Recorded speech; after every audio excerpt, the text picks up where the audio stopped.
De profession, je suis infirmière. Ça fait 31 ans que je suis infirmière et j'ai toute la pédiatrie, mais mon cœur se situe un peu en oncologie. Alors j'ai travaillé avec des enfants qui ont le cancer, pratiquement 30 ans de ma carrière.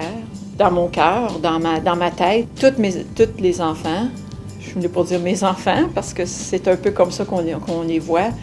Je leur revois leur figure, je me rappelle de leur nom, je me rappelle quand c'est un petit peu plus tranquille, à 2 heures de la nuit, puis que l'enfant est réveillé, on va dans la chambre, on les prend, on les berce, juste pour leur donner un peu plus, parce qu'on sait que ce qui passe à travers, c'est tellement difficile pour eux.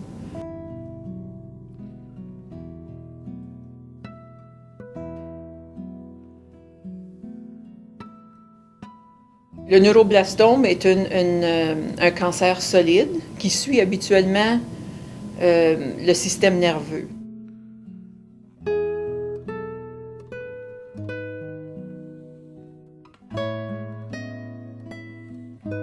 Ils subissent des traitements, des interventions qui sont souvent quand même assez pénibles. On fait des ponctions lombaires, des prélèvements de la moelle, chirurgie, de la chimio, la radiation, qui est quand même assez pénible. Alors, tout ça, pour un enfant de 4 ans, comment est-ce qu'on explique ça à un enfant de 4 ans?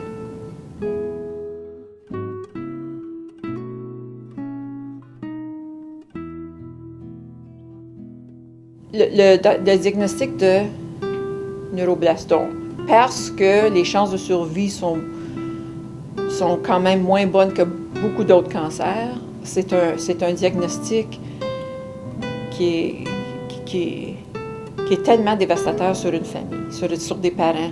De se faire souvent, dans la journée où on donne le diagnostic de cancer, après le mot cancer, les parents n'entendent absolument rien. On pourrait leur parler de n'importe quoi, ils n'entendent rien.